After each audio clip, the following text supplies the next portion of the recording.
have another story for you tonight. This is Lon Po Po. It's another folk tale from China. And it's a very old story, so it doesn't have an author, but it was translated by Ed Young, and it was also illustrated by Ed Young. And Mr. Young won the Caldecott Award for his illustrations of this book back in 1990, which was about 30 years ago. This is very similar to the Red Riding Hood story, if you're familiar with Little Red Riding Hood. Once long ago, there was a woman who lived alone in the country with her 3 children, Shang, Teo, and Peotzi. On the day of their grandmother's birthday, the good mother set off to see her, leaving the 3 children at home. Before she left, she said, "Be good while I am away, my heart-loving children. I will not return tonight. Remember to close the door tight at sunset and latch it well." But an old wolf lived nearby and saw the good mother leave. At dusk, disguised as an old woman, he came up to the house of the children and knocked on the door twice. Bang, bang. Shang, who was the eldest, said through the latched door, "Who is it?" "My little Jules," said the wolf. "This is your grandmother, your Po Po." "Po Po," Shang said, "our mother has gone to visit you." The wolf acted surprised. "To visit me? I have not met her along the way.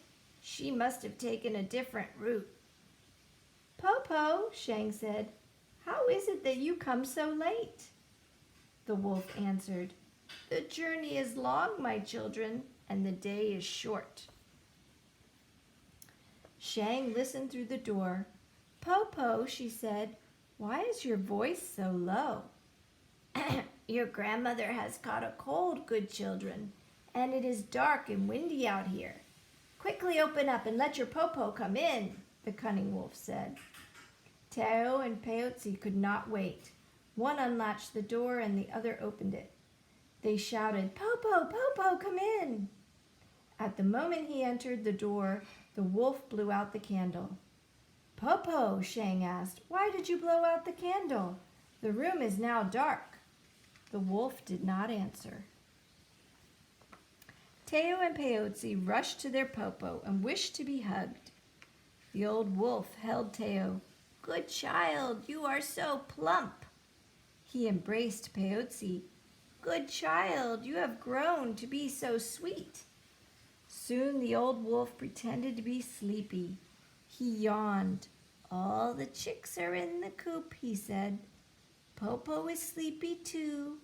When he climbed into the big bed, Peotzi climbed in at one end with the wolf, and Shang and Teo climbed in at the other.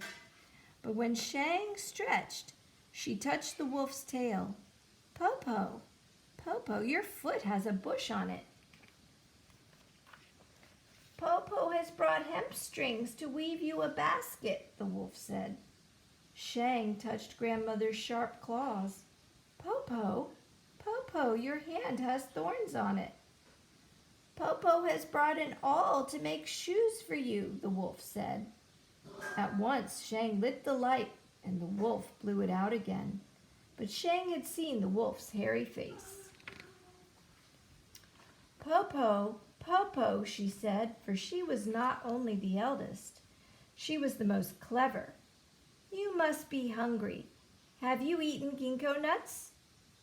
"What is a ginkgo?" the wolf asked. "Ginkgo is soft and tender like the skin of a baby. One taste and you will live forever," Shang said. "And the nuts grow on the top of the tree just outside the door." The wolf gave a sigh. "Oh dear, Po Po is old. Her bones have become brittle. No longer can she climb trees."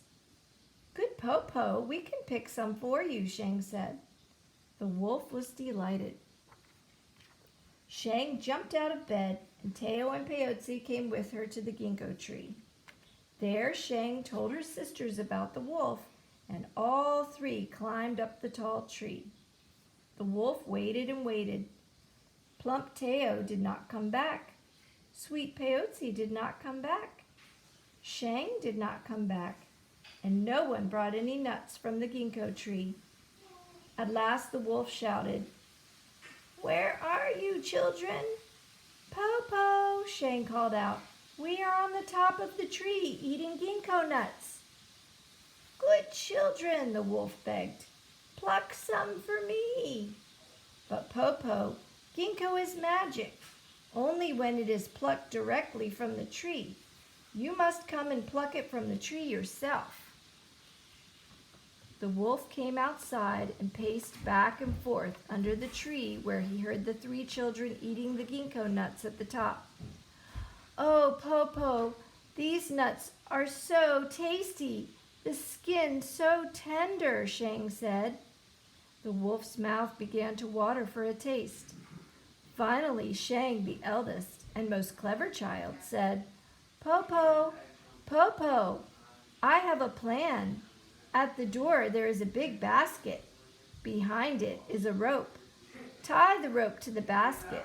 Sit in the basket and throw the other end to me. I can pull you up." The wolf was overjoyed and fetched the basket and the rope, then threw one end of the rope to the top of the tree. Shang caught the rope and began to pull the basket up and up. Halfway, she let go of the rope, and the basket and the wolf fell to the ground. "I am so small and weak, Po Po," Shang pretended. "I could not hold the rope alone." "This time I will help," Teo said. "Let us do it again." The wolf had only one thought in his mind, to taste a ginkgo nut. He climbed into the basket again. Now Shang and Teo pulled the rope on the basket together, higher and higher. Again they let go, and again the wolf tumbled down, and bumped his head. The wolf was furious. He growled and cursed. "We could not hold the rope, Po Po," Shang said, "but only one ginkgo nut and you will be well again." "I shall give a hand to my sisters this time," Peyote, the youngest, said. "This time we shall not fail." Now the children pulled the rope with all their strength. As they pulled, they sang, "Hey-o, hey-o," and the basket rose straight up, higher than the first time, higher than the second time, higher and higher and higher, until it nearly reached the top of the tree. When the wolf reached out, he could almost touch the highest branch. But at that moment, Shang coughed, and they all let go of the rope, and the basket fell down and down and down. Not only did the wolf bump his head, but he broke his heart to pieces. "Po Po," Shang shouted, but there was no answer. "Po Po," Teo shouted, but there was no answer. "Po Po," Peyote shouted. There was still no answer. The children climbed to the branches just above the wolf and saw that he was truly dead. Then they climbed down, went into the house, closed the door, locked the door with the latch, and fell peacefully asleep. On the next day, their mother returned with baskets of food from their real Po Po, and the three sisters told her the story of the Po Po who had come. And that is the end of that story.